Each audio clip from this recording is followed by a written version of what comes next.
நானும் தந்தையும் ஒன்றாயிருக்கின்றோம். நம் ஆண்டவராகிய இயேசு கிறிஸ்துவின் அன்பும் அருளும் அமைதியும் மகிழ்ச்சியும் உங்கள் அனைவரோடும் இருப்பதாக. ஒரு குரங்கு ஒன்று நீரில் இருக்கின்ற மீனை பார்த்து மிகவும் கவலைப்பட்டது.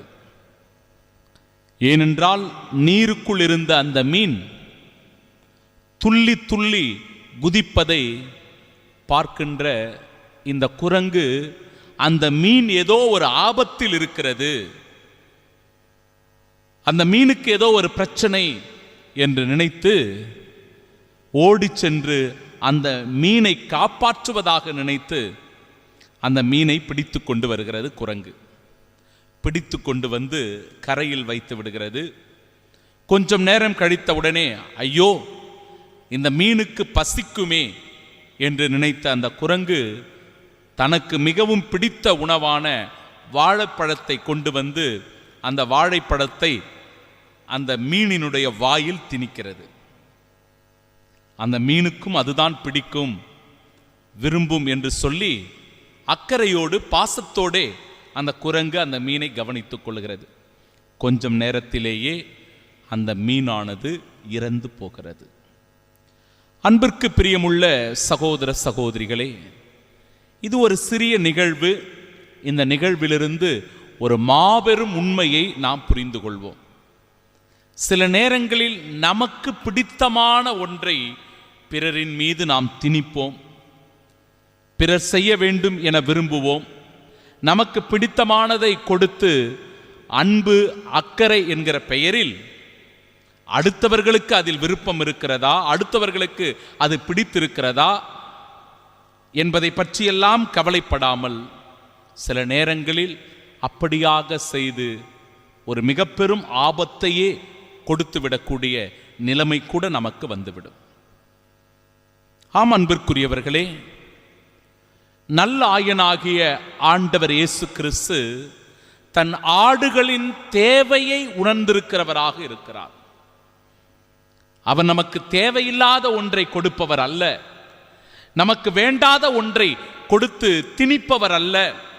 மாறாக அவர் நமக்கு முழுமையான சுதந்திரத்தை கொடுத்து நாம் நம்முடைய ஞானத்தையும் அறிவையும் மனசாட்சியையும் பயன்படுத்தி வாழ வேண்டும் என்பதை ஆண்டவர் விரும்புகின்றார். இன்றைய நாளினுடைய நற்செய்தி வாசகம் இதை தெளிவாக்குகிறது. என் ஆடுகள் எனது குரலுக்கு செவி சாய்க்கின்றன, அவையும் என்னை பின்தொடர்கின்றன, அதனால் அவற்றிற்கு நான் நிலை வாழ்வை கொடுக்கின்றேன், அவை என்றுமே அழியா, அவற்றை எனது கையிலிருந்து யாரும் பறித்து கொள்ள மாட்டார்கள். ஆண்டவர் அக்கறையோடும் அன்போடும் தேவையை உணர்ந்து ஒரு மனிதனை பார்த்து கொள்ளுகிறார். நம் ஒவ்வொருவருடைய தேவையை அறிந்த நல்லாயனாக ஆண்டவர் இயேசு கிறிஸ்து இருக்கிறார் என்பதை இந்த இறைவார்த்தையின் வழியாக நாம் உணர்ந்து கொள்ளலாம். நான் உங்களிடம் சொன்னேன், நீங்கள் நம்பவில்லை என்று சொல்லுகிறார்.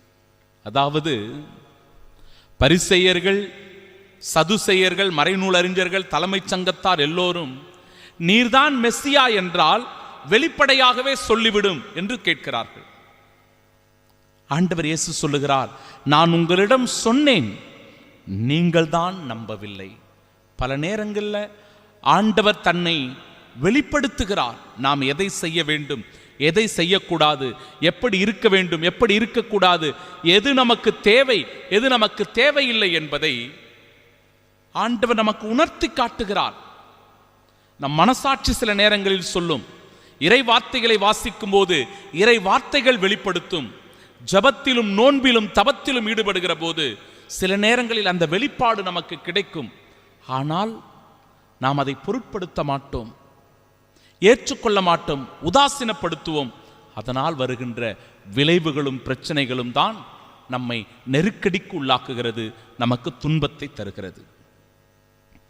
ஆண்டவர் இயேசு சொல்லுகிறார், நான் செய்யும் செயல்களே எனக்கு சான்று. இயேசு ஆண்டவர் செய்த எல்லா நற்செயல்களும் விண்ணரசையும் இறை அரசையும் இந்த உலகத்தில் கட்டி எழுப்பியது. செல்லுகிற இடங்களிலெல்லாம் அவர் நன்மையை செய்து கொண்டே சென்றார். யாருக்கும் ஒருபோதும் அவர் தீங்கு நினைக்கவில்லை.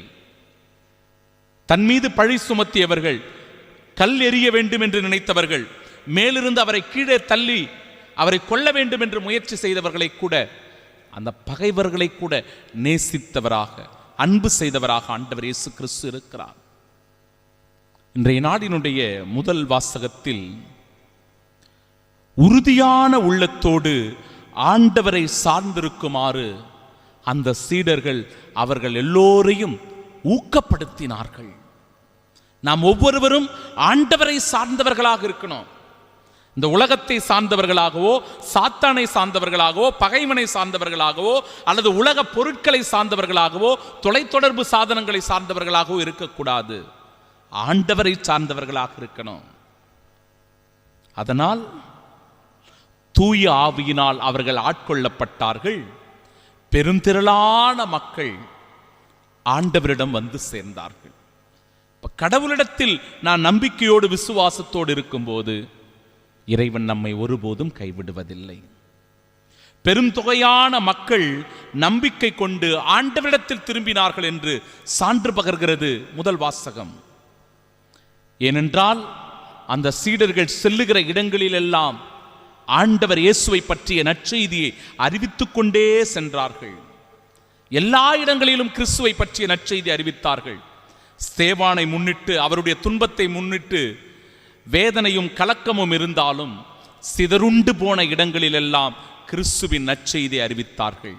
ஆம், என் அன்பிற்குரியவர்களே, யாருக்கு என்ன எப்பொழுது தேவை என்பதை உணர்ந்து நம் உதவியும் நம் அன்பும் இருந்தால் நிச்சயமாக இந்த உலகம் அமைதியிலும் அன்பிலும் சமாதானத்திலும் நிலைத்திருக்கும். கடவுள் விரும்புகின்ற, நம் உடன் வாழ்கிற பிற சகோதர சகோதரிகள் விரும்புகின்ற நல்ல மனிதர்களாக நம்மால் வாழ முடியும். ஆமீன்.